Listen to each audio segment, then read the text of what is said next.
Assalamu alaikum. I am Jawad Ahmad.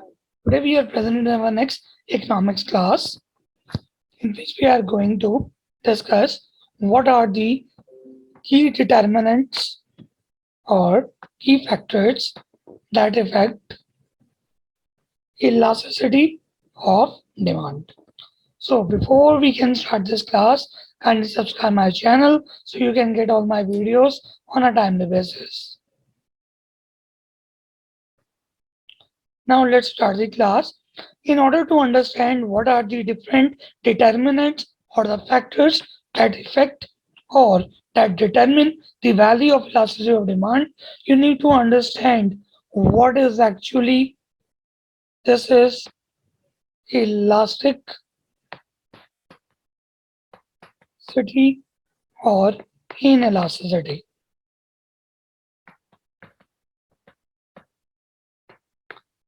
Elasticity reflects towards a very large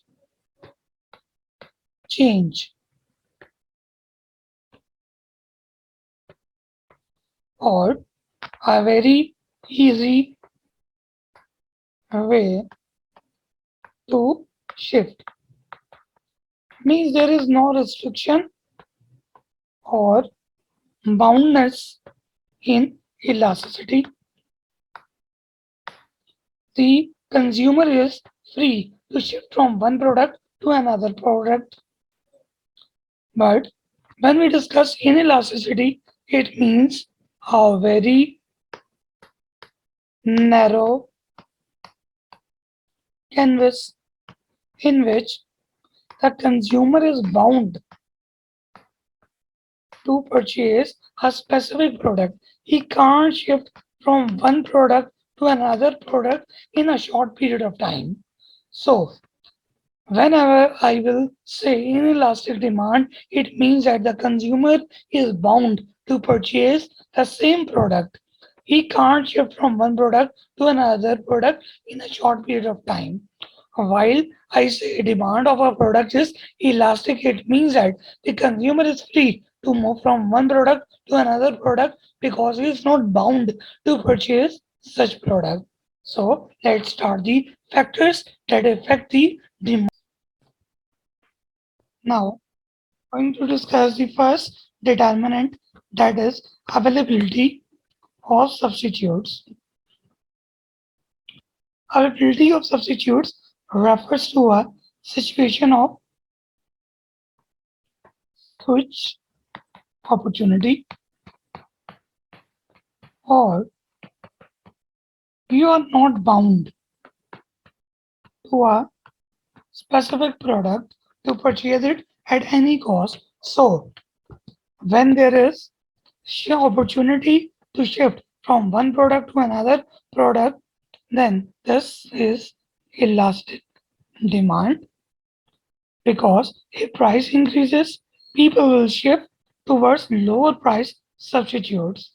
And if there are less substitutes available in the market, or in case of no substitute available, then the demand will be inelastic because you will be then bound to buy such product at such higher price levels. So whenever opportunity or refers to a condition where you are not bound to a specific product, demand will be elastic. Second one is degree of necessity. Necessity refers towards boundness, means you are bound to buy a specific product or a specific service at a higher price level. So demand will be inelastic if there are necessity goods, for example, medicine, food articles, and all such items that you have to purchase at any cost or at any price. And similarly, demand will be elastic for luxury item, because in luxury items you are not bound to purchase them at any price. You may shift from one brand to another brand easily, because if price increases, people can live without luxuries, but they cannot live without necessities.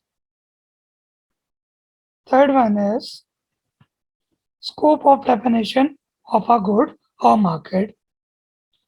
If an item is defined broadly, for example, if you can say that I want to eat something, it means that or it refers that you can eat anything, whether it is a fast food or a Chinese food or any food article. So you have a broad category for deciding which food you want to eat. Therefore, demand will be inelastic if good is broadly defined because you have a broad category to determine which good is necessary and which good is not necessary. For what categories there will be lesser substitute, while if you define an item narrowly, for example, rice or wheat, you can easily shift from one product to another product. Therefore, demand will be elastic. Now move to the next one. The fourth one is brand loyalty. Brand loyalty refers to a mindset of boundness. You are mentally associated with a product in such a manner that you cannot shift from this brand to another brand. So, in case of any brand loyalty, for example, if you are BMW brand loyal, then you have to purchase this car at any price level. So, it refers to boundness, therefore, demand will be inelastic because you cannot shift from this brand to another brand. Fifth one is time period. There are two type of time periods. First one is short-term time period. Short-term time period refers to lesser opportunities. Lesser opportunities to shift from one product to other due to lesser substitutes, which refers lesser substitutes refers to boundness. So in short run or short time period of time, in short run there are boundness to rely on a single product at a lesser or at a higher price level. Lesser quantity will be offered to the customer and price will remain high. Therefore, in short run, you have to purchase the product at any price. Therefore, demand will be inelastic in short run, while in long run, there is more time for consumer as well as producer. Producer can increase its supply in long run and the consumer have more time to find more substitutes. So both refers to a situation of relaxation, means there is no boundness. So when there is no boundness, demand will be elastic. Demand will be elastic in long run. Sixth one is portion of budget used on an item.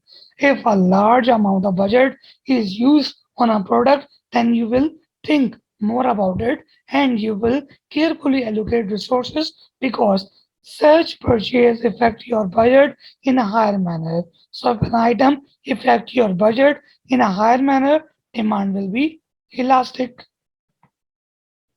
because you are going to expend more on this, and demand will be inelastic if an item affect budget in a lower manner because you have to purchase it at any price because and it does not affect your budget because people will respond less if budget is affected less. And the seventh and the last one is degree of addiction. If you are addicted to some item, then there will be a boundness to purchase it at any price. So whenever there is boundness, demand will be inelastic because you can not shift from one product to another product due to your addiction, for example, cigarette, tea, etc. So these are the seven factors that affect elasticity of demand. If you have learned from this class in any way, and subscribe my channel so I continue to make such videos uh, that can increase your knowledge and more clarify your concept. So let's meet in the next class with the fourth learning objective. Thank you for your time.